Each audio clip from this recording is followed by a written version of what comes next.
હવે નજર કરીશું બોટાદના સમાચારો પર। બોટાદમાં વિકાસ ઓગળ્યો। બોટાદમાં ભયાનક ગરમીથી ડામર પીગળ્યો।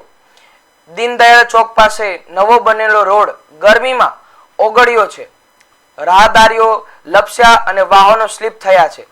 સોશિયલ મીડિયા પર બોટાદના ઓગળતા રોડનો વિડીયો વાયરલ। તંત્રને કામગીરી સામે ઉઠાયા સવાલ।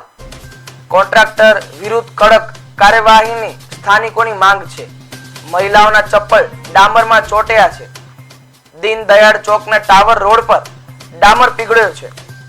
ડામર પીગળતા જ કેટલાક લોકો લપસી પડ્યા હતા। ડામરના કારણે લોકોને પણ બહુ મુશ્કેલી પડી રહી છે। સ્થાનિકોએ તંત્ર સામે રોષ વ્યક્ત કર્યો છે।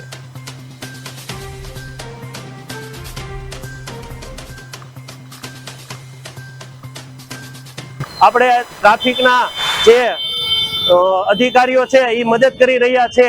અત્યારે ધૂળ ઉડાડે છે તો લોકોની દુકાનોમાં તે પણ તકલીફ પડે છે। તો યોગ્ય કરવા મારી બોટાદ નગરપાલિકા અને 40 સીટો ભાજપને આપી છે તો કોર્પોરેટરો એકેય પણ દેખાતા નથી।